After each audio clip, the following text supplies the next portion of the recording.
Rabin. Okay, so the Rabin, yeah, we started Rabin encryption. This encryption algorithm is nothing more than finding the square root of something and finding the square root of something. So encryption is square, decryption is square root. They looks simple, but we don't have any mathematical tools to handle the square root of something mod something. Especially when this our modulo PQ is not prime. Generally speaking, if we find a square root, let's say we find a square root in R or in C. Okay, so finding the square root can be regarded as solving an equation, right? Solving an equation, something like that, right? So the square root of y is solving an equation. In this case, it's a quadratic equation. If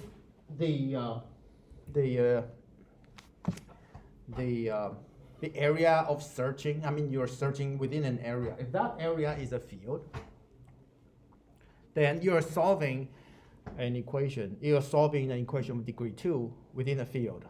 In a field, we have a very strong property that if you're solving an equation of degree n, then the possible solutions, you cannot have more than n solutions.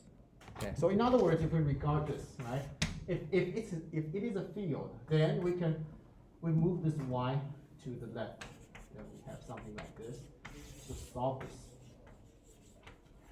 If it's a field, then the way we can do is, finding the square root or something, right?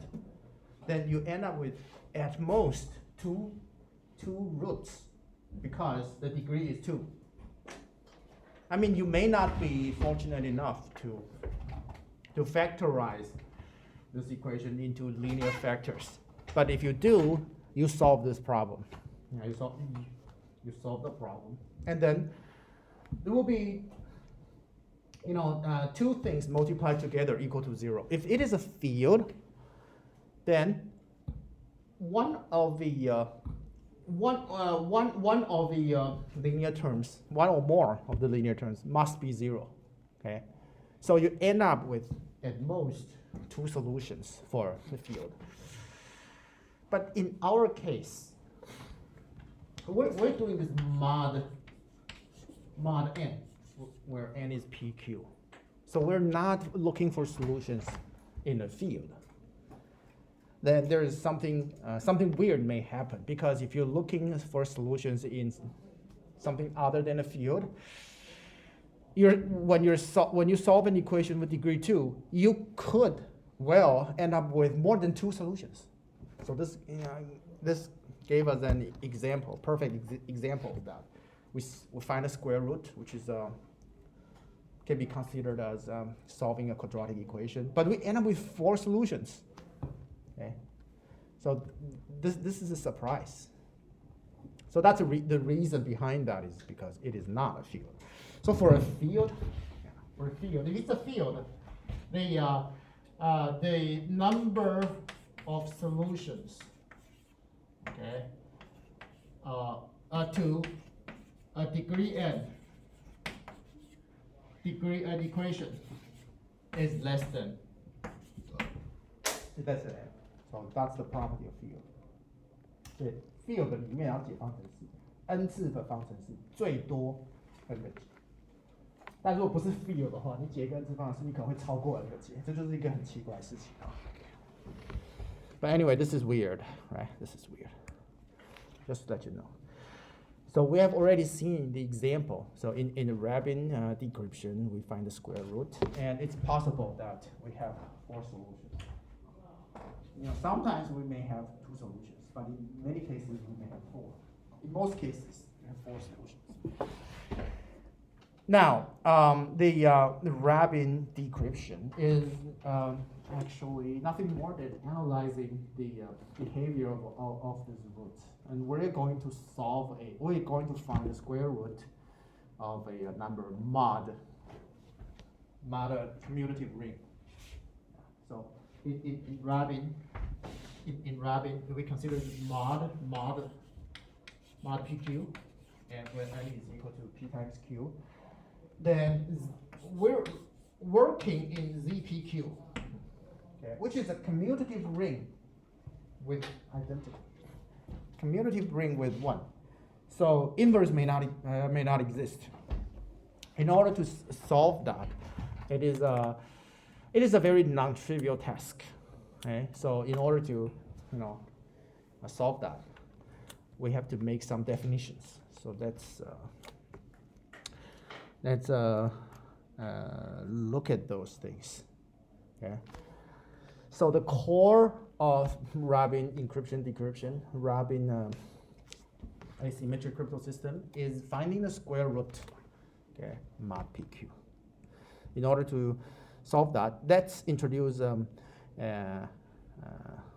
idea. We borrow this idea from number theory. This number theory is not a required, course even in math.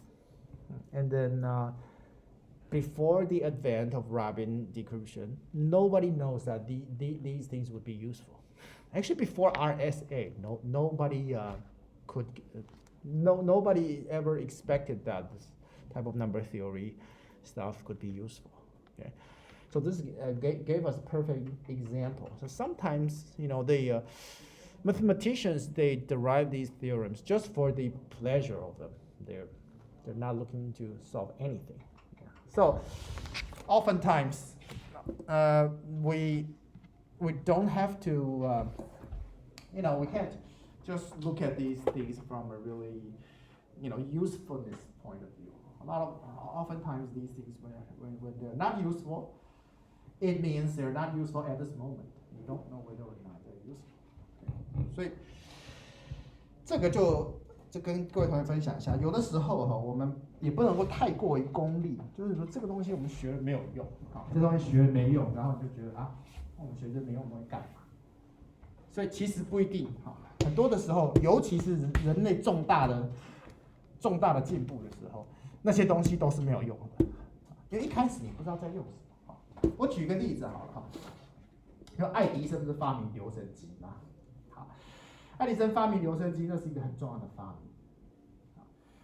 那他当初发明的时候，他发明了啊，对啊。那他是先发明了，然后才想这个东西到底要干什么。所以他发明留声机，他不是说因为这个留声机有用，他才去发明，知道吧？好，发明了留声机之后，他想说，这东西有什么用？爱迪生他就为了要 promote 这个 idea， 他就想了一些用途，他列了很多条来。那其中，他认为最有用的是什么呢？就是说，我发明这个东西是要增进人类的幸福的，所以比方说有一些人他已经得了绝症了，或是然后他得了绝症，那他的遗产怎么分配？他如果万一他没办法写字的话怎么办？比方说什么呢？什么时候没办法写字呢？比方说这个你帕金森症好了，你签名手会抖，好，那你没办法写字嘛？那你所有东西你都要签名啊，那你签名就没有办法签名了，那你遗产怎么分配？就是说，如果没有办法写字，没有办法签名，这个时候你可以用留声机，然后你把它录起来，我把我的遗言录起来吧，这个是对人类很有贡献。他想了很多诸如此类的理由啦，反正 for some reason 你不能够写字的时候就用留声机。那他第一批留声机就卖给许多的就很多，他就跟一些这些许多企业家就已经签好了地，我要买多少台留声机，然后去 promote 这个 idea， 结果后来发现没有人要买他的留声机卖不出去啊。那怎么办呢？那他一开始列的那些理由，没有一项是具有商业价值的。最后有一家公司说，最后有一个公司他说这些东西没有用，唯一一个有用是什么呢？就是在那些 club 里面，他们因为以前那个年代是没有电视，连留声机都没有嘛，怎么会有电视的？所以在 club 里面，那我们知道 club 他们都需要有音乐嘛，那你要有音乐，那个年代没有留声机年代，那只有 live music， 你要请那种最红牌的那些当红的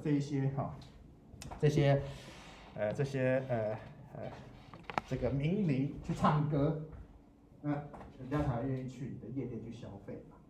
那可是当红的，你不可能每个地方都起得起嘛。你这个小地方，像我们新竹这种地方，怎么能起到呢？新竹夜店根本又不是台北，谁要来这里啦，对不对？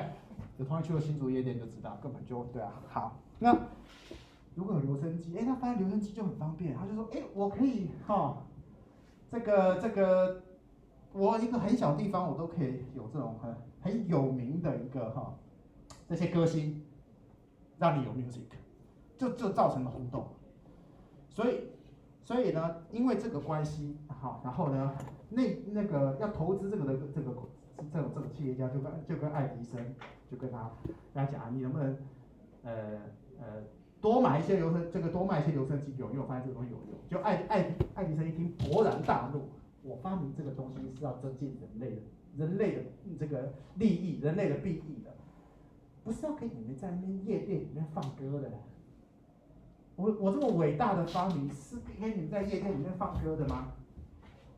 结果后来啊，就是因为这样谈不拢，后来那些企业家就说：“好吧，那不然我们就只好退货，要不然的话实在是一台都卖不出去嘛，对不对？”最后不得已，爱迪生只好妥协。就他没有想到他的这个最大的一个发明之一，留声机最大的用处竟然就是能够在夜店里面放歌。因为这件事情，他留声机大卖，然后成就了就是让他获得了其他的一些资金，结果让他怎么样？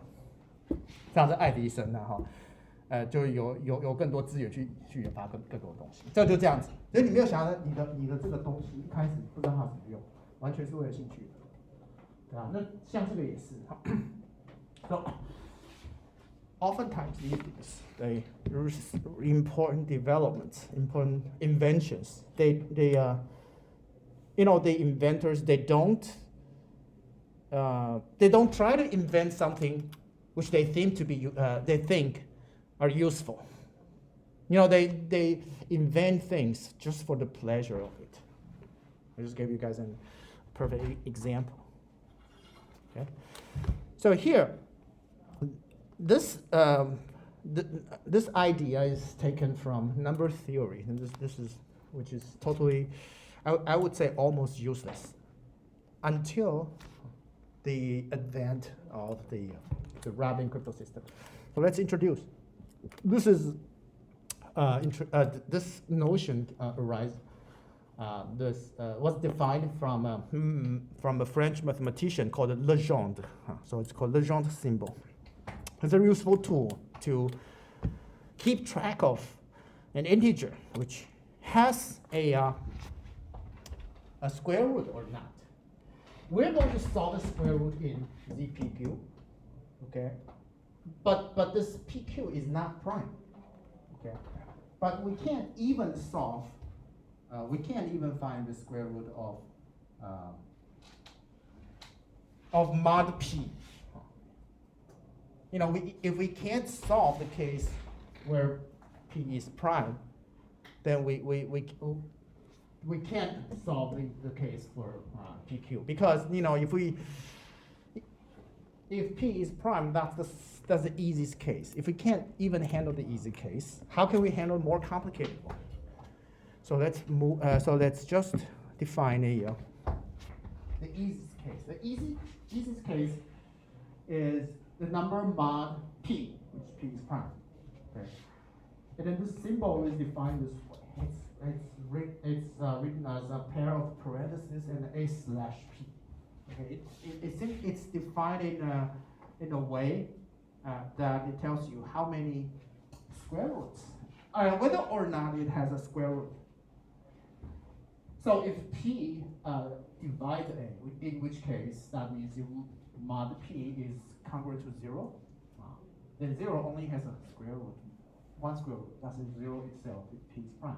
So in that case, A/P is 0. It's defined to be 0. Okay? And for the other two cases, if you have a square root, if A has a square root, one or more, then it's defined to be 1. If it does not have a square root, then it's -1. Okay. Well, so this definition won't lead us anywhere because it doesn't tell you how to calculate this A/P. But there are theorems that enable us to calculate A/P. So the important thing is A/P can be proved to be this. Okay. So this is a modular exponentiation.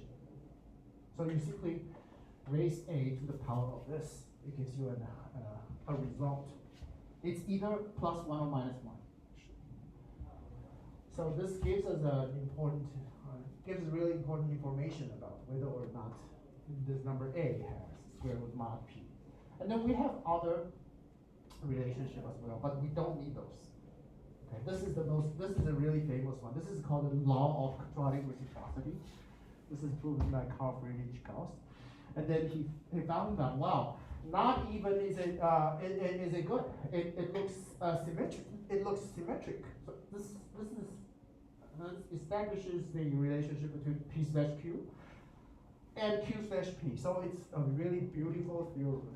Unfortunately, this theorem is not useful at this moment. So the most aesthetically beautiful theorems are not useful. But we don't know whether or not it will be useful later. 所以这个看起来实在是太完美了，很可惜目前还没有。对，目前到现在也快300，也快300，也有300年，然后还找不到它要什么用。但是我们也不能否认，搞不好它哪一天就有用了，对不对？我们真正要用到的只有什么？只有这个，其他通通用不到，只有这个东西会用到。好。不过呢，我们讲嘛，这些东西确实嘛，我们的人类的发展就是你不能说所有的东西都是以有没有用为出发的。对，像这种最重要的最重要的发明，大部分都是偶然的。对，那偶然的这些发明在发明出来之前都不知道它要干嘛。像我刚才提到一个，之前我们讲 AES 提到这个 Reed Solomon， 好 ，Reed Solomon Code， 对不对 ？Reed Solomon Code。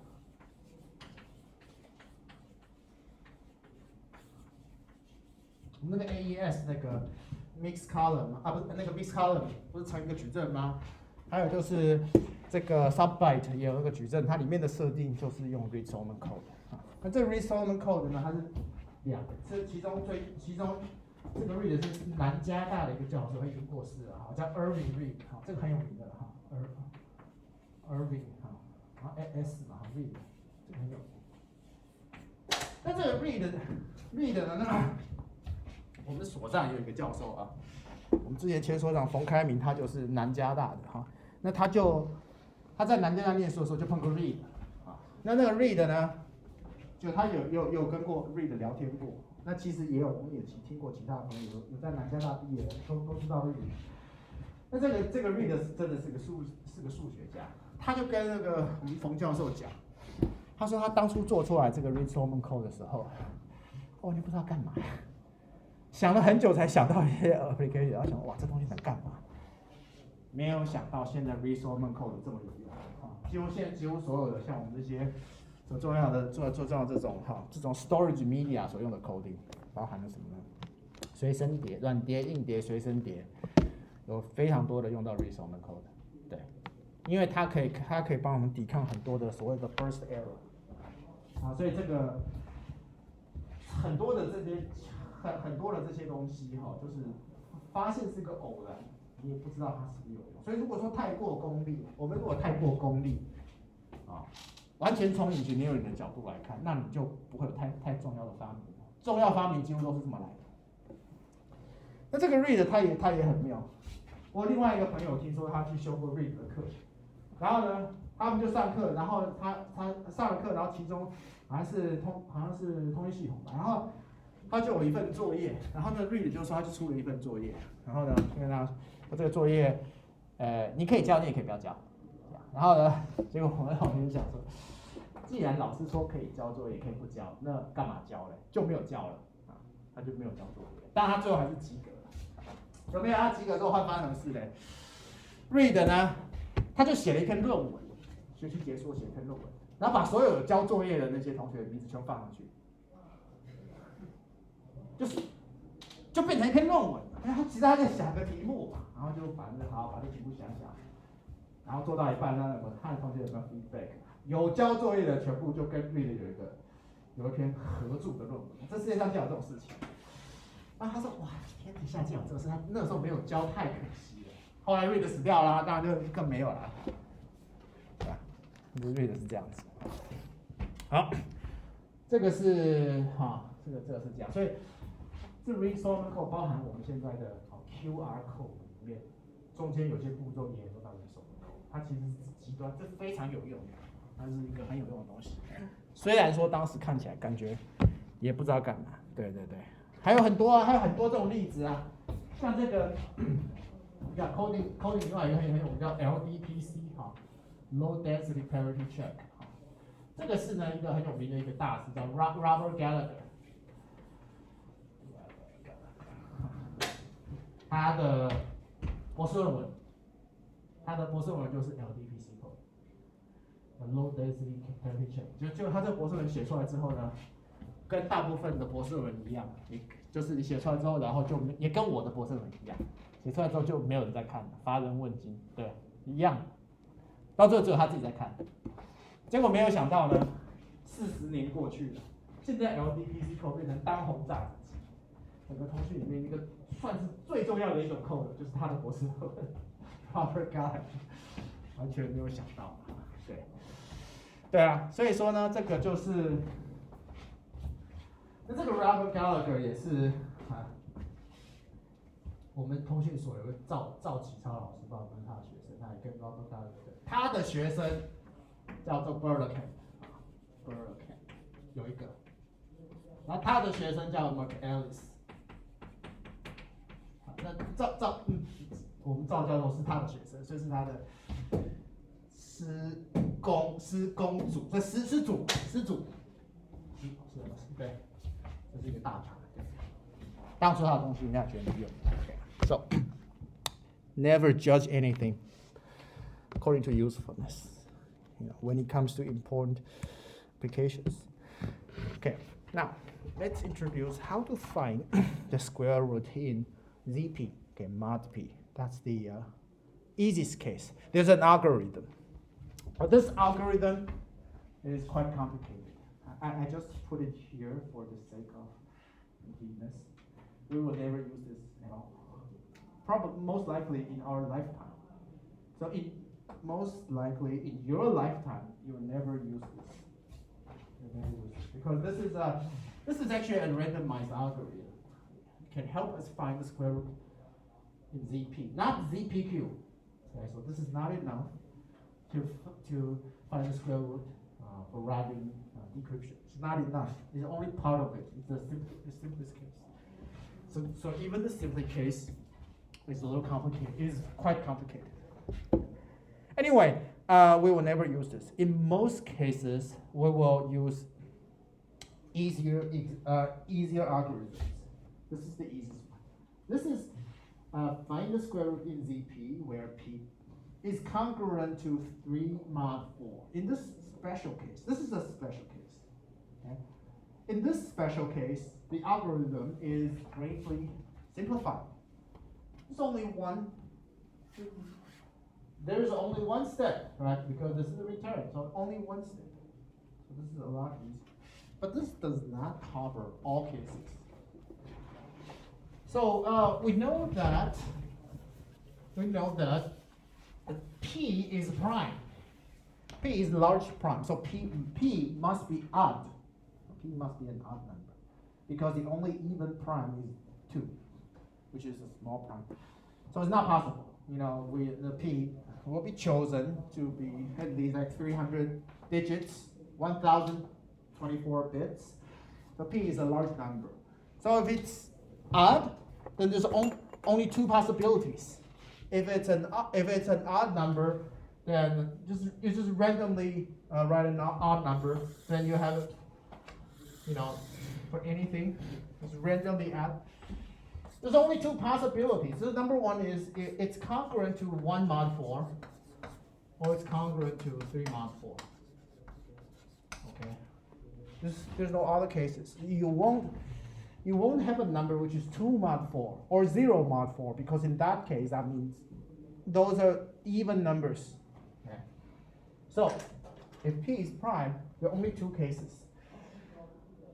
We don't know how many cases belong to this category. We don't know how many cases belong to this category. But anyway, let's just believe that living in a universe that everything is random, everything is averaged, then you can probably think, okay, half of the cases is this, half of the cases is this, roughly. There's no rigorous deductions, because we don't know. I mean, maybe this is not even possible to find mathematical relations. Like, what is the percentage of this case? But anyway, looks like we're living in a world that everything is uniform. So half of the case is this, half of the case is this. Now, this algorithm can be applied to this case. Where your P is 3 mod 4. So for this case, you cannot apply this algorithm. Let's take a look.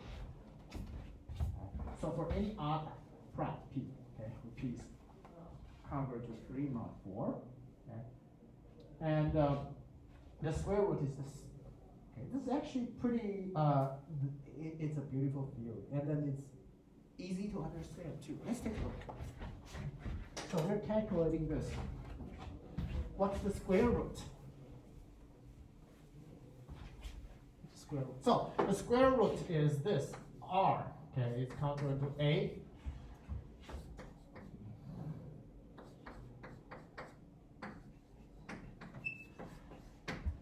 This is also modular exponentiation. So if you guys can implement RSA, for example, you must have a subroutine. Then you can actually use this, right? Well, we can verify that. I mean, the square root is plus minus r. Okay, so if we simply calculate this, it's very easy to verify. We just calculate r squared. So what is the r squared? R squared is this. We just put the whole thing there. Put a whole thing there, and then have a square mod p, right? Then what we get? So we still follow the rule. The modular arithmetics also follow the rule that when you have a power outside, you can actually multiply it. So this rule does apply. So we have this times 2. This does apply. Okay, mod p. And then this is equal to p plus 1, right? So that is why it's this, okay? So what is this? If you pull out a factor of 1, what happens? So it becomes a p minus 1 g. Right. Now, this is p minus 1 divided by 2.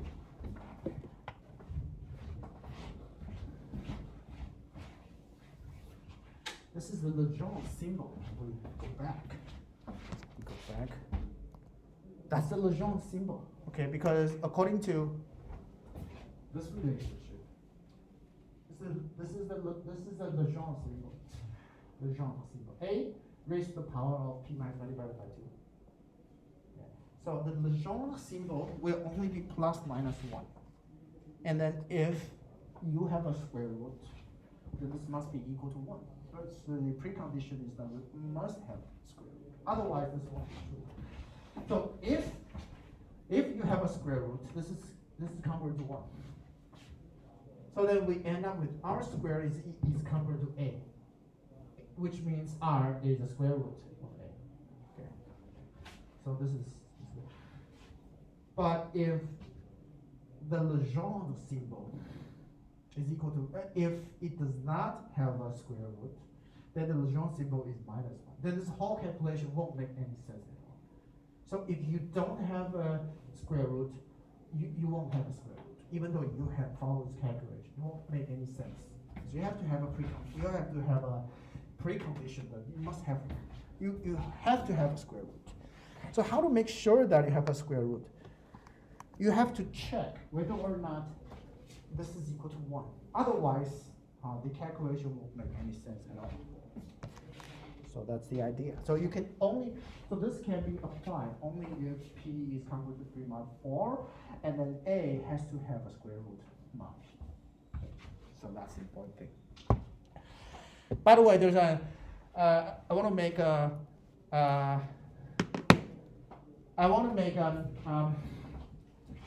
remark that But square roots, this technical term square root was used by computer scientists only.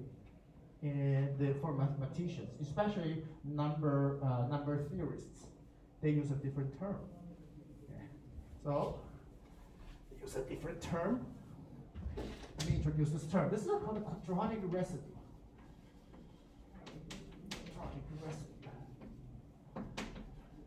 So a quadratic residue is nothing more than a square root. Square root. Yeah, but I think if you're a mathematician, you tend to use this. Computer scientists, you tend to use this one. Yeah, it's just different language. 好，所以数学家一般都用这个 quadratic residue。同学们只要知道这是什么意思，这个就是 square root。但是呢，数学家会觉得说，你如果用 square root 这个词，这就是比较粗俗的语言呐、这个就是比较粗俗的语言，就像数学家就这样，你知道，比方英国女王她讲的英文就跟一般讲英文用字就不太一样。英国如果有兴趣看这个 Queen's English， 就是女王的讲稿，会发现很多字就很妙，就是女王讲出来的东西就是不一样，就皇家贵族讲的东西。对啊，我们中文也有很多的类似这种情形，所以比较优美的语言叫做 quadratic residue 同学知道这个就好。然后中文有嘛？比方说什么呢？比方说呢，这个东西，同学知道这是每况愈下嘛？知道吗？是每况愈下还是每下愈况呢？是每况愈下还是每下愈况呢？国文程度好的人就会用每下愈况，国文程度差的用每况愈下，知道吗？为什么呢？每况愈下出自每下愈况出自庄子那庄子每下愈况原意是说你越低下，你就越能够了解事物真实的情况，这叫每下愈况，原意是这个。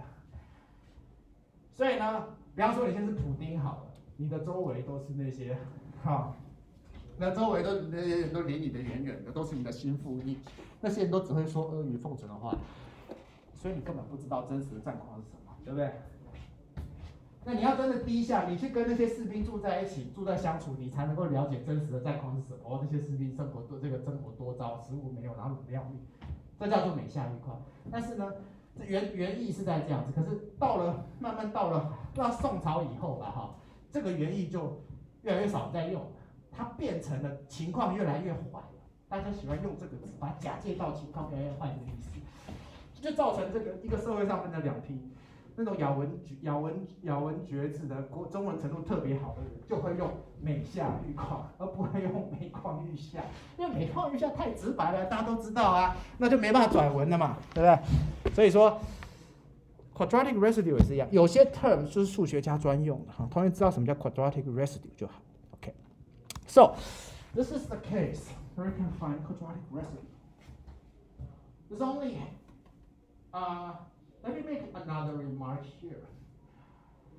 Throughout this deduction, why is it required that P is converted to 3 mod 4? Why?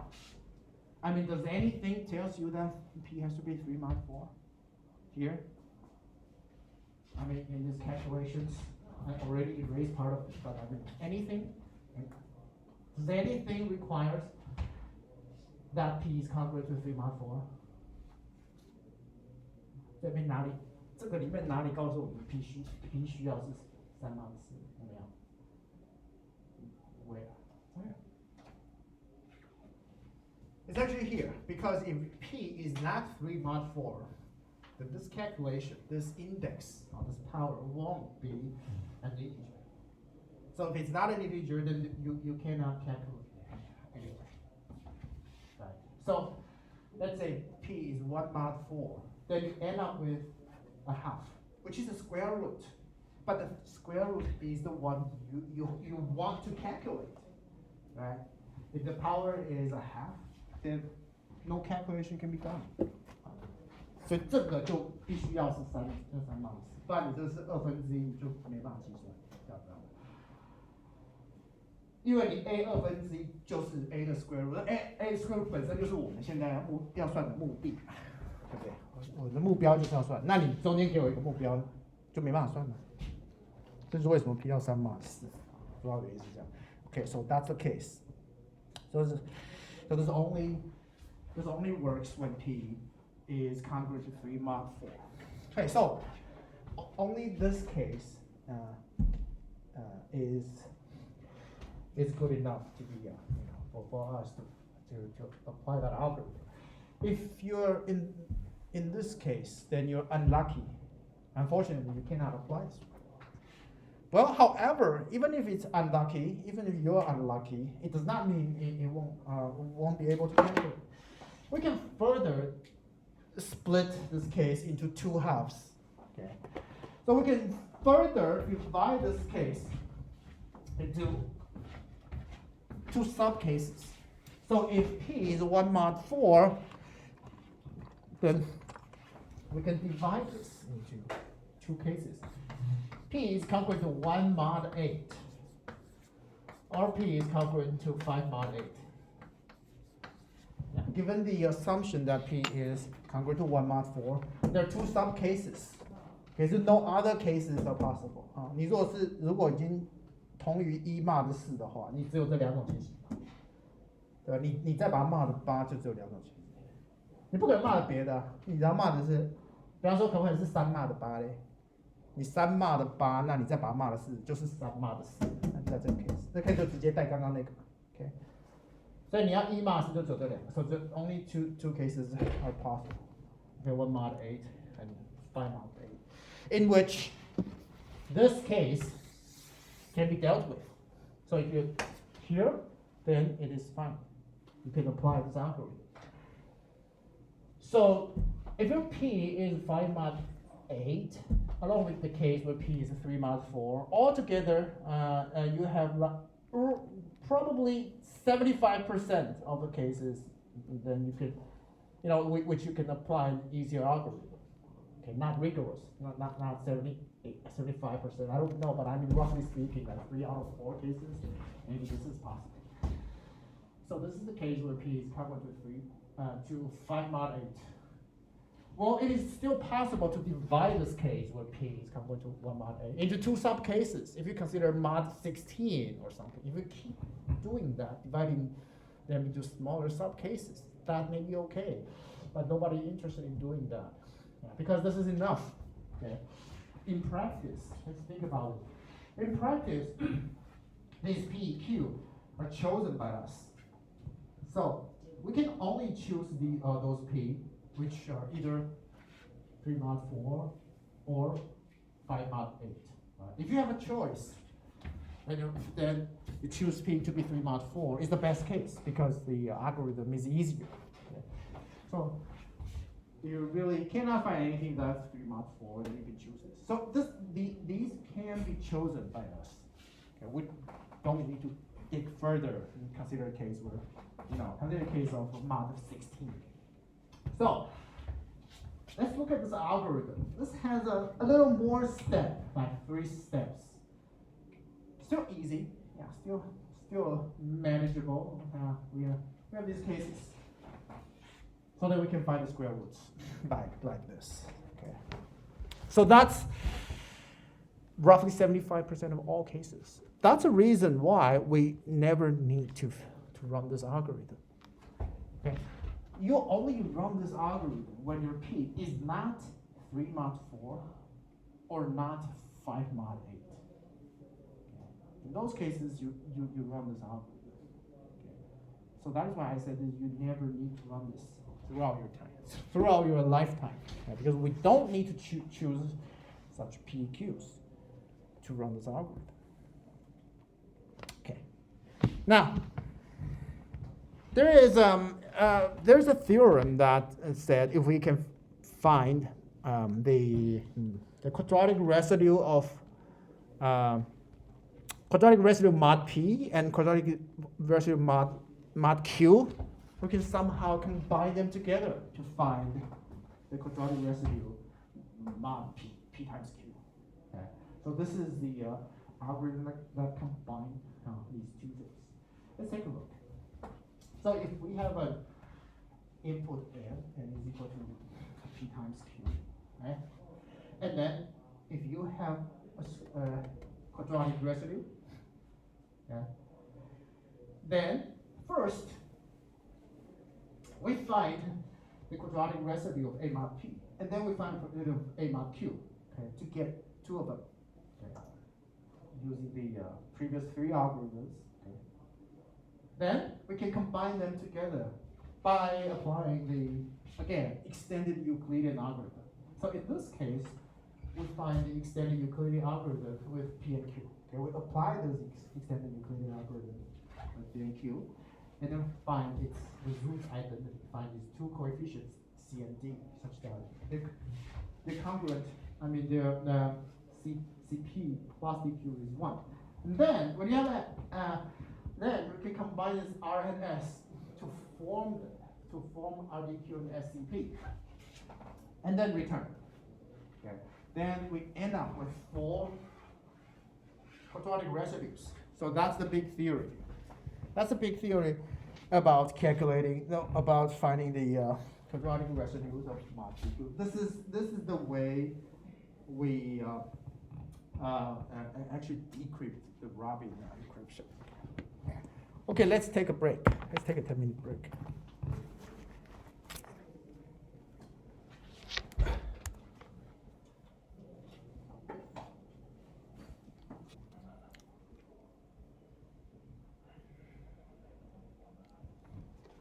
Okay, so let's continue. So finally, we have already introduced how to calculate the square root, which is essentially how to decrypt Robin encryption algorithm, right? Let me make before we present an example, let me make a remark, a really important remark. We have a problem of Robin's encryption scheme. The thing is, when you encrypt, there's no problem. You just find the square of the plaintext. But when you decrypt, you end up with 4 possible results. How do you decide which one is the original plaintext? That is not a trivial problem, right? It's not. This type of thing does not exist. This type of problem does not exist in RSA. Okay, you decrypt and then it's fine. The problem with Robin is that any one of the 4 square roots may be the plaintext. Okay, anyone could be the plaintext. You have to find a way to decide. So this can be done using some coding mechanism. So usually you attach some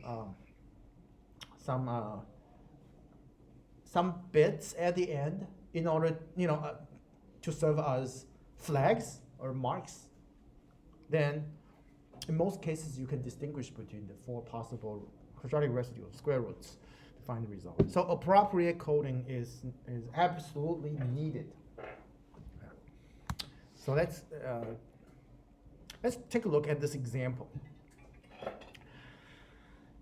Suppose P is equal to 277, so this is P. Okay, Q is 331. Okay, so N is this, about 91,000. Okay, so this is a key, a public key. The encryption, so whatever message you have, let's say you have 6 bits of the original information. But the thing is, we need to add attach some bits, append them at the end of the plaintext. And that serves as marks to distinguish between the plaintext and ciphertext. There's an easy way to do that. We can repeat the last few digits. In this case, we repeat the last 6 digits. So this is the last 6 digits. Okay? And then we just repeat them and attach them in. This way, we can look at this pattern. Right? The M is this. Okay? Before encryption. serves as a little mark. That helps. That gives us information about which one is actually the plain text. Well, you can also attach some fixed string at the end, but that's not a good choice. Why? Because in that case, that actually limits your plain text to be, the fixed end, which is not good. Right? It gives attackers more room to attack. So in order to append a fixed string,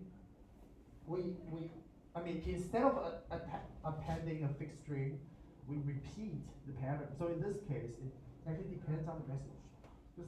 This bit string depends on the message. So it won't have any fixed pattern. That's usually what we do. So in this case, this is 6 bits are appended at the plain text. And then we calculate the plain text becomes this, okay, using decimal representation. And then ciphertext becomes this. Okay. Then, if you apply Rabin's decryption algorithms, you end up with 4 possible solutions, 4 quadratic residues. Now, we look at the last 6 bits and see whether you have repeated pattern. So I know we find, okay, this one has repeated pattern, and then we get back to plain text. One little problem. How can you be sure that the repeated pattern will not appear in the other 3 squared? Are you 100% sure? Actually, no. We are not sure. It's extremely difficult to keep track of the end, and it's extremely difficult to mathematically analyze whether this repeated pattern exists. So it's just way too difficult. It's beyond our knowledge of number theory. So let's use a really non-rigorous method and then see whether it is how practical this is. Okay, let's see. We have no control over the ending at all. Let's see. Okay, but we can still have some. We can estimate the probability. Let's say everything is random. Let's just believe everything is random. These 0 and 1s. You can get this bit string by flipping a coin or something. They're completely random. The probability that the last 6 digits, the last 6 bits will repeat. What's the probability? Okay. So in this case, let's say you have n digits, n bits, right? And then let's say these r bits are repeated. So the r bits, okay, r bits are repeated. So in that case, that means your last the probability that the r bits will be repeated, okay, is equivalent to saying that your last r digits cannot be chosen randomly. This is the part you can choose randomly. This is the part you cannot choose. Okay, so let's see. Altogether, let's say you have n bits. Okay, each of them is kind of like flipping a coin. You can have anything. So about half of the probability you can it's 0, and half the probability is 1. Okay, but the last r bits you don't have any freedom at all. Okay, so let's see. The last, if we look at this part, the probability of the repeated pattern and the not repeated pattern, they're the same. But the last part is different. The last part, for all cases, it can be anything. So it can be anything that, but the numerator cannot be anything. So the numerator, let's say the numerator for this bit, you have the probability will be 1, but the last one, the probability will, let's say, be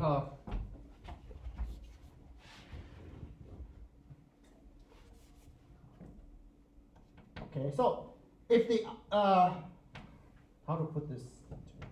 how to find an easiest way. Maybe I could just write this down. This is what I think. Maybe I can explain this. So, about a half of a probability for the last R bits, you have no freedom at all. So you only have, the probability will be equal to, you have these R bits, each of them you have no freedom at all. So you have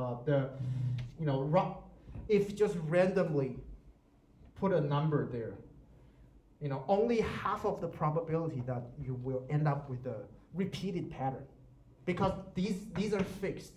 In this case, for the last 6, okay, we can randomly put anything here. Randomly put anything, that will be fine. But this one has to agree with this one. So then, let's say you're flipping a coin. Only half of the probability you're successful. And then for this one, only half of the probability you're successful. And then if you keep going, altogether you have R bits. So only 2 to the power of R, you're successful. So in this case, we have 6 bits. So if you just randomly flipping a coin, about this much, you may have any other.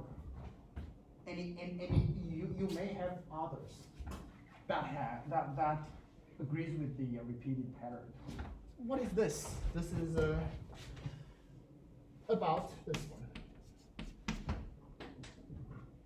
So let's say if you randomly write 64 random strings, you'll probably have one of them that has the repeated pattern of the last 6 bits. Okay. So this is not too much, right?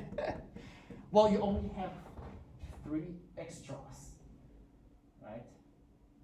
So this is not really safe. So in practice, you probably have to estimate like how many bits you have to, how many bits you have to repeat. So in this case, it's just this case it works. If you repeat this, for example, let's see, 64 divided by 3, about you do this like 20, 30 times, then you may be really unlucky to have another root, another quadratic residue that has exactly the same repeating pattern. So this is not enough, right? 所以20次大概是怎么算的？我们每一次是不是多3个根？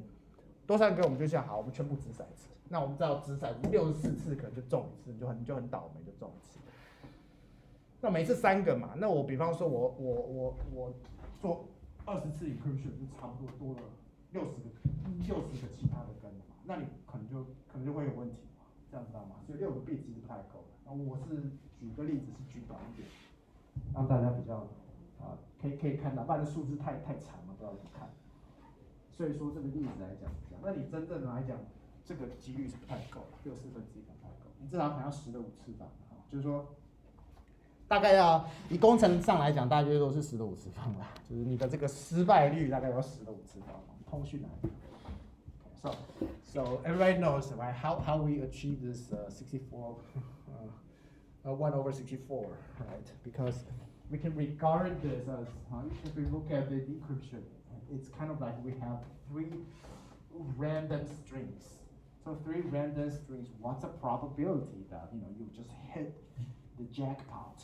Like one of you hit the jackpot of exactly the same repeated patterns. The possibility is this. Yeah. So this is not enough. This is just a small case to show how this algorithm works. In practice, I think we usually have to, we can regard the occurrence of such repeated pattern. Let's say this is a collision or something, bad event. We can regard this as failure. So in practice, if the failure, we generally have to control the failure to an extent that it's smaller than this, right? 10 to the power. Okay. So how much do we need this? Right, so every time every time, well, we can do a simple calculation. So every time we have 3 extra quadratic residues, right? And then this is the probability. What's the probability that we need? So this is roughly this. So P is roughly something like that. Maybe we can, 3 times 10 to the power, something like that. Let's see. So this is 10 to the power of 5. So 10 to the power, so this is about, so something like this, right? So 10 is about 2 to the power of 10, 5, right? And then 3. So that gives you an idea how many bits you have to repeat. So this is something like 50 bits, right? Times 3. So maybe 52 bits. In practice, you really have to, just to play on the safe side, you probably need to, to have this. Otherwise, you have no control over it. Yeah. But let's say if the size of the plain text is like 1,000 bits, you repeat like 50 bits. That's not too much. But for smaller numbers, this will be a great deal. Smaller numbers. So this is rapid. Let's make a remark on the on the equivalence of a square root problem to factorization problem. Remember that when we teach RSA, I said that the only way, theoretically, there are many ways to attack RSA. Right? One of the most effective one is the factorization problem. If you can factorize, then you can crack RSA, but not vice versa, right? Because for cracking RSA, it's possible to determine D directly from a given public key E, but we just don't know how to do that. Okay, but anyway, the important property is that if we can factorize a problem, then we can attack RSA, but not vice versa. We have no idea that if we can invert RSA, then we can crack factorization problem. We have no idea. So in other words, the level of difficulty of factorization is greater than or equal to cracking RSA. Right? That's the idea. Now, in rapid, it's actually exactly the same. So the factorization, the difficulty of factorization is not just greater than or equal to square root. It's the same. So in other words, cracking rapid is at least as hard as factorization. So as long as we cannot factorize, the rapid is safe. For RSA, even if we cannot factorize, there may be other methods. That's it. Maybe other methods that can be exploited to crack RSA. We just don't know. Okay, so this gives us an extra assurance of the security of rapid. So let's take a look.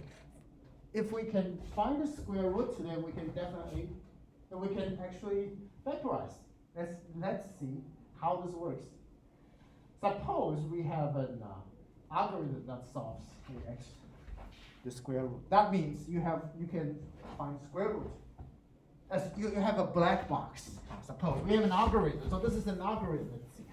We have an algorithm like this. Okay, so this is a black box. And then you give any problem there, give any x, and then it gives you the square root, right? Suppose mod PQ.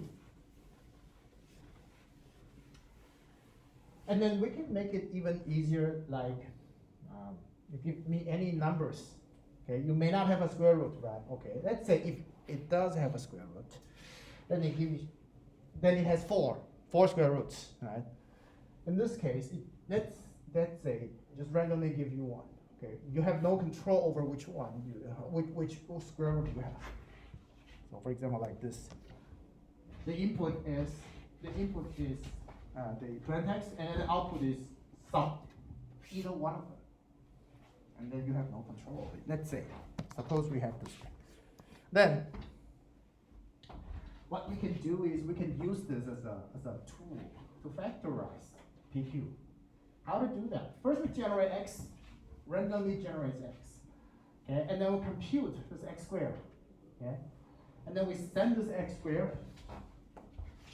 We send this x squared to this algorithm. Apply this algorithm, and then you get something, either x.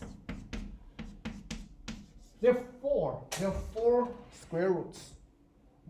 Two of them is plus minus x. The other two is something else, right? Let's take a look. Let's go back. The output is plus minus x or plus minus y. Okay. But x is this. It's RDQ plus SCP. So our output is RDQ plus SCP. Okay. And then we have four of them.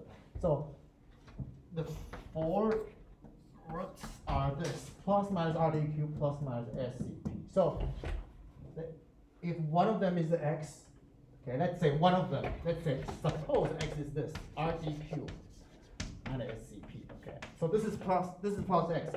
Then minus x will be minus RDQ, right? Plus SCP. And then you have y. Y means, let's see, your y is RDQ plus SCP. The other two. So you have two signs here on the left, two signs here on the right. And then their combination, there are four possibilities. Okay. Then what we do here is we apply this x squared and then to find. Okay. Find one. And with a half probability, you will get plus minus x, which is useless. But if you're lucky, then you get plus or minus y. In that case, then you can exploit this to find, to factorize x. Let's see. If you get y, what happened? If you get y, okay, it's something other than plus minus x. That means you actually get RDQ and SCP. Because if you have x and right? Let's say you have a y, and then you add them up.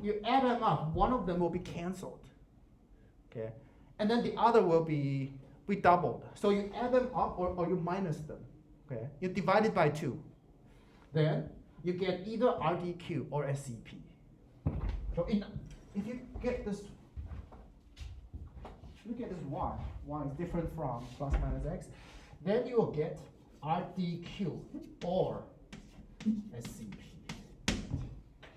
Well, even though you have RDQ or SCP, even though you don't know R, you don't know Q, it still works.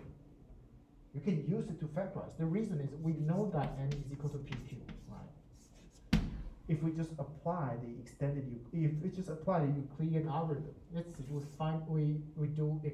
do Euclidean algorithm with n and RDQ, then the greatest common divisor will be what? Will be Q. The greatest common divisor is PQ and RD, right? The greatest common divisor will be Q or P, depending on whether you get. So your GCD is not 1. It's either P or Q. If you get P, then you factorize Q, right? Because Q is just n divided by P. So if you get either P or Q, you're done. So this property can be exploited to factorize PQ. So that means this square root problem must be at least as hard as factorization problem. Okay. So if you can do square root, then you can factorize. Now, because we don't have good factorization problem, we don't have we don't have good factorization algorithms. They don't exist for arbitrary PQ. So that means we don't have so far we don't have any effective algorithm to find the square root. So this gives an extra assurance. Right? So in other words, we know that RSA could be as hard as factorization, but we're not assured that RSA is as hard as factorization. And RSA could be easier, but for Rabbit, we're sure that Rabbit is as hard as factorization. So as long as we cannot factorize efficiently, we cannot crack Rabbit. But we don't know whether that's true or not for RSA. Okay? So the Rabbit algorithm gives us extra assurance of its security. Maybe the difficulty is the same, maybe, but for RSA, we cannot analyze. We don't know. But for Rabbit, we're sure. So that's the difference. So the security of Rabbit, okay.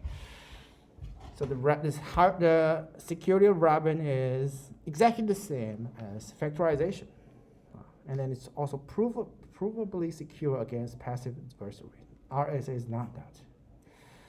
And for other things, they're similar. Other securities parameters are similar to RSA. Okay. Let's take a look at the efficiency, okay, of Rabbit. So for Rabbit, let's see. We can do a little comparison. Encryption is just square, so it's extremely fast. Let's say decryption. Let's take a look at decryption. So the decryption. First we have to find the square roots. Two square roots, right? A mod P, A mod Q. So in order to find a square root, if we've chosen P, Q to be 3 mod 4, then we calculate two modular exponentiations. So we can calculate that, how many modular exponentiations we need.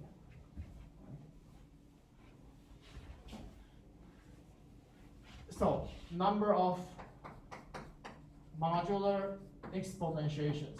Let's see. To find the square root. First, we have to make sure that it has a square root, right? So, well, if we believe it has, then we do not have to calculate the Legendre symbol. But I mean, if you already know it exists. But in general, if we don't know, we're just given a ciphertext. First, we have to make sure that it has the square root. So one for Legendre symbol, P, okay, and then one for square root. So two of them, right? For P. So for P,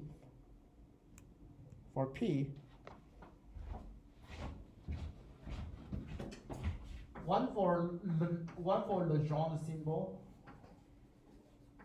Okay. One square root for P, right? And then it's not just P, we have Q as well. So for Q, right? One Legendre, one square root of Q. So that's 4 modular exponentiations. And then we have an extra Euclid's algorithm, extended Euclidean algorithm. So 4 modular exponentiations and then plus one extended Euclidean algorithm. This one is a little tricky. This one is difficult to analyze how fast it is. It could be really slow, but you know, it may. I mean, if you just consider the random case, it is okay. It's slower than multiplication, but it's like several multiplications. But it's not as inefficient as as modular exponentiations. So basically, we need four operations. So if we consider that, then a Rabbit decryption is probably between 4 to 5 4 to 5, 4 to 5 the time of RSA encryption, decryption. So it's about that. So it's slower. And your gain is that your encryption is almost no cost, but decryption is 4 to 5 times slower. That's rapid. So it's a little weird, right? The encryption is extremely fast, but the decryption is like 4 or 5 times slower. That's rapid. So we're done with the asymmetric crypto systems with respect to the factorization problem. Now we're moving on to the next category. So the next category is called the discrete log problem. So this problem is totally different from the factorization problem. Remember that we said each asymmetric crypto system depends on the hard problem. And then there are only very limited hard problems that's known so far. So the most popular two is factorization and the discrete log. So just two of them. And there are many other algorithms based on the discrete log problems. We'll introduce the Diffie-Hellman key exchange algorithm, and also the Algol encryption, and then Algol signature, and also DSA. That's the four. The four we'll introduce. Okay, so that depends on the discrete log. So discrete, let's talk a little bit about discrete log. First, we are interested in finite group. So we know that groups satisfy 4 properties. Now, we're interested in a special class called cyclic groups. The cyclic group is kind of like it behaves like a clock arithmetic. So it can be represented as the power of some element. Let's say we already have some element called G. This is small g, and then if we can represent every element of this group, big G, as powers of small g, then this group is called cyclic. Let's see. So we have the identity. The identity can be viewed as small g raised to the power of 0. So 0, the power of 0 is identity. And the power of 1 is g itself. And then we have g squared to the power of 2, g cubed, and so on and so forth. Okay? And then this cannot go on forever, because at some time it will go back to 0. Actually, if we just know that it's finite, at this moment we don't know whether or not it will go back to 0. But at some point, if we consider the identity, okay, and then g squared, and so on and so forth, at some time there will be some repetition, right? That's what we know, because it is finite. And if we keep going, keep considering the powers of g, small g, we will end up with an infinite set, which is not possible. So at some point, a repetition must exist, right? So that's what we say, at some point. At some point, a repetition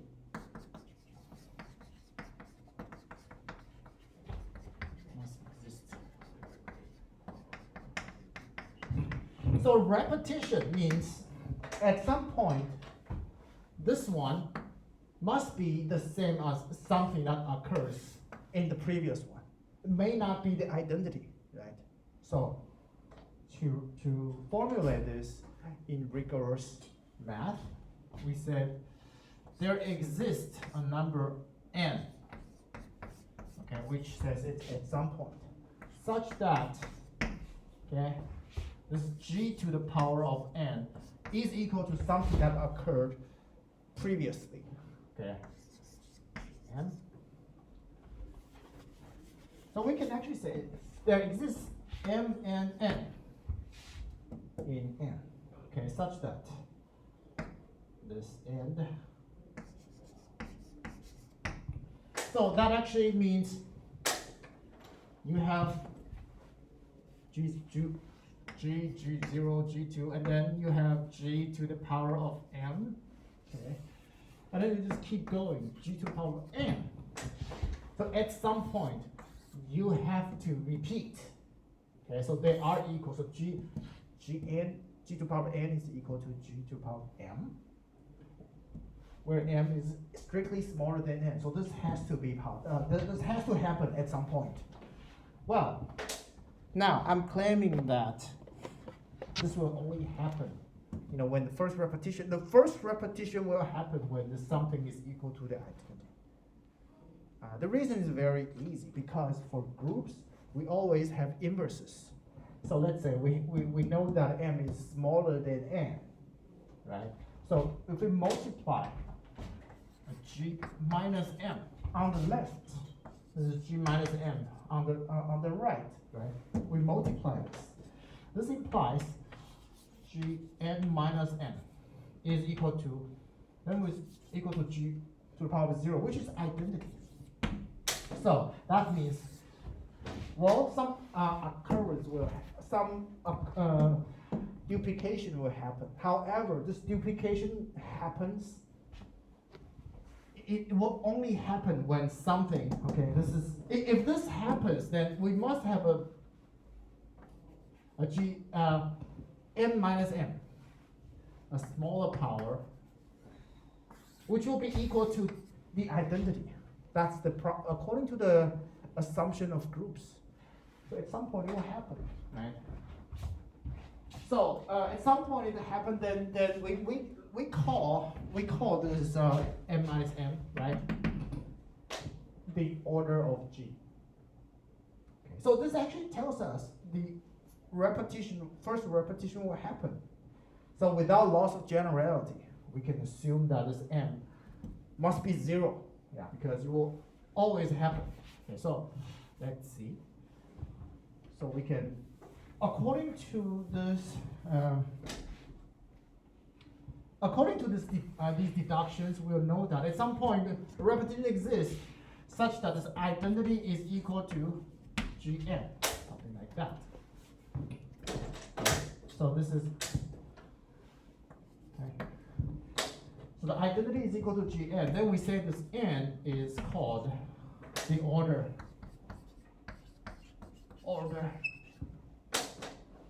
of g. Okay. N is called the order of g. So then the group can be represented as the identity g1, g2, g3, and gn minus 1. Okay, because g to the power of n will go back to the identity. Then we have the clock arithmetics, because we have the identity. We have the identity, which is 1, which is e, which is g to the power of 0. And then each arrow represents the act of multiplying g. So this, if we multiply g, then it becomes g. And then we multiply again, it becomes g squared, g cubed. And then so on and so forth until the last one. The last one is gm minus 1. And then g minus 1, you multiply another copy of g, you go back to g to the power of 0, which is the identity. So you just keep rotating like this, like a clock, right? And then the order of g is just how many steps you go back to 0. So this is a finite group. Okay. So this is very useful. This is very useful, and it works for any finite groups. Let's take a look. Let's take a look at an example. Suppose we choose P to be 98, which is prime, okay. And then we consider Z98 star. This is a cyclic group. Okay. So a cyclic group, that means if you can find some element G, so in this case, that some element is 5. Okay. How to choose this some element? It's a hard question. So we're not discussing this question so far. Let's just assume that there's some element here. Okay, then G is 5. Okay, and then we can do some calculations, right? You consider 5 and then 5 square, 5 cube mod 97. If you keep doing this calculation, you realize that they actually every element within this 97 will be represented as some powers of 5. Now, this is not an easy calculation, but it's not really easy, but let's see. We have some properties. So we have this one. This is 5. So we have this 5. Okay. So identity is 1 because we're talking about multiplicative groups. And then we have 5. And then 25. This is a 5 square, right? This is 25. And then we're doing mod 97. And then 5 cube. So this is 125 minus 97. That's actually 28. 28. So this is 28. Okay, if you keep doing that, okay, you will realize that the last one is, this is 5 to 96. 96. Okay. 5的96次方骂的97，我们可以计算一下，好，这个是什么？好，它就等于某个东西，那你再乘以5，它就回来了，它就一直这样，3乘5是40。那其实这个简单说哦，你是对不起，5的95，95 ，so sorry， 96 ，yeah， because we have this property, 596 is congruent to 1 mod 97. This is actually Euler's theorem. Euler's theorem. And it's an easier theorem called Fermat's theorem. Fermat's. It's a special case of Euler's theorem.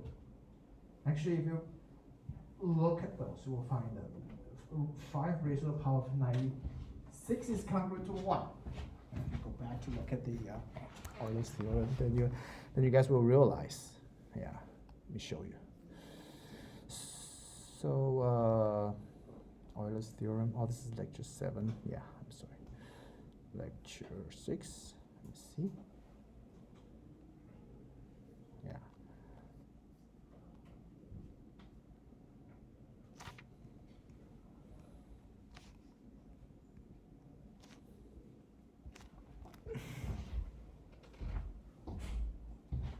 In this case, we can apply Euler's theorem.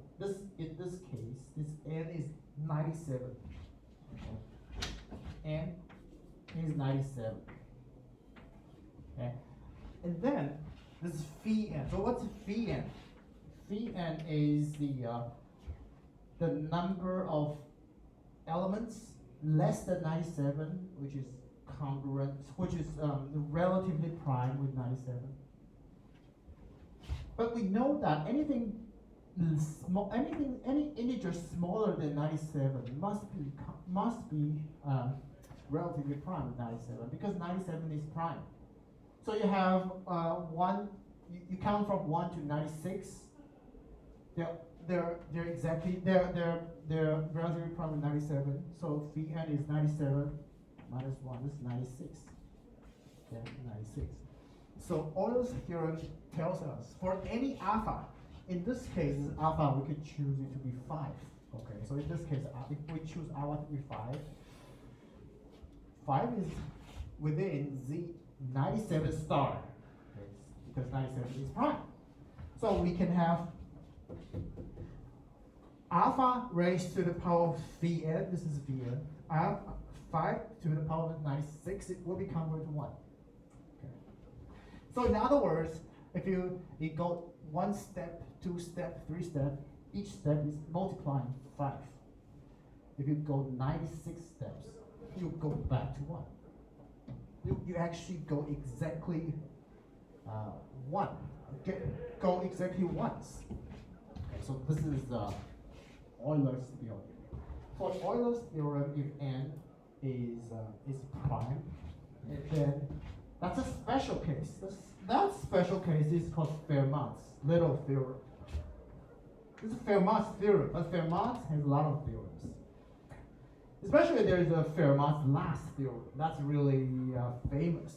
So this one is not that famous, but it's very useful. So sometimes mathematicians doubt this as Fermat's little theorem.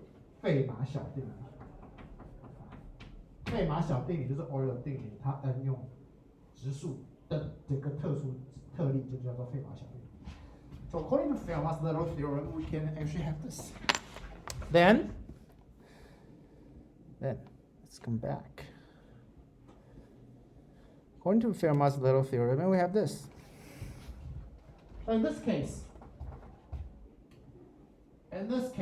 then we call this 5 the generator of Z 97. This G is called the generator. Actually, that's the reason why we choose this letter G for generator.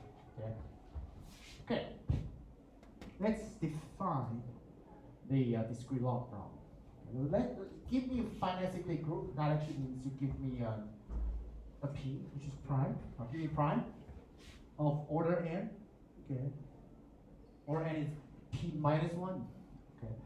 And then let G be a generator. This will be this will be kind of complicated. Yeah, because how to find this G is really non-trivial. So it's how to find G is beyond this discussion. That is okay. Anyway, let G be a generator. So discrete log is that you give me any element. Give me any element of this group. Let's say Y. Give me any element. We know that we can represent this Y as some power of G. Yeah. So the question is, what's the power? That's the idea. Okay. So give me find the power, find the index such that the G raised to the power is equal to 1. Okay. So this is the idea of finite cyclic group. This is an extremely hard problem. Extremely hard. So actually, it's not just in this big G. This can be purely abstract. So you can give me some group that is really abstract. You describe whatever the group is, as long as you can represent any element as some power of a generator. Then we can define the discrete log problem. Actually, the so-called elliptic curve cryptosystem is not a cryptosystem by itself. It's a way to construct a really abstract group, which is cyclic, and then actually that construction is extremely abstract. It's used so-called algebraic geometry way to construct that. It's very abstract, but we know that every element can correspond to some power of the generator. Actually, later on we'll talk about elliptic curves. That's really abstract. It's related to some point on a curve, okay? And then the operation is extremely complicated as well. But it's also very abstract. But anyway, the point is, it satisfies all properties, the 4 properties of a group. Then you can talk about the discrete log. So this discrete log is really it's almost impossible to how to say that. It's almost impossible to crack because you have no idea which index corresponds to which element. If you give me an element, you ask me about the index. We have no idea what it is, even for this example. In this example, we're just calculating the powers of 5, mod 97. But the problem is, okay, you mod 97. You just multiply 5, right? But the problem is, you have no control over which point it is. If we look at this line, starting from 1 to 96, we do 97, right? Okay, maybe starting from 0 to 96. Every time we multiply 5, so initially we have 5, this is 5. And then we multiply 5 again, it becomes 25. And then we multiply again, that becomes 28. Because it wraps around. You have no control over it, right? Because it's almost like a random jump. So if you ask me, like this point, tell me, what's the power? You really have no idea. And then it could be even harder than factorization.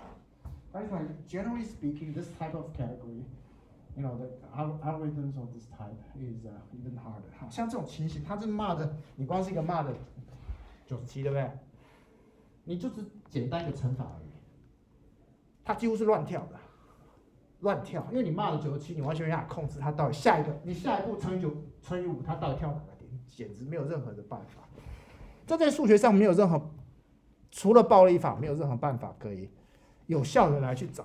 好，那我们只要一开始知道说它到底是，它每一个点都可以表示成某个次方，可是因为它这个性质是几乎是完全没有任何的规则，所以目前没有任何数学工具可以去解。那这一类的问题，它的那个 attack 也比 RSA 少很多，因为 RSA 你光是因数分解有一大堆的这种结果，可是像这种 discrete log 的话，只能说我们现在的数学工具太过粗浅，对于这种问题是一点办法也没有啊，所以说几乎没有任何有效的办法。好，Let's stop and we'll continue next week.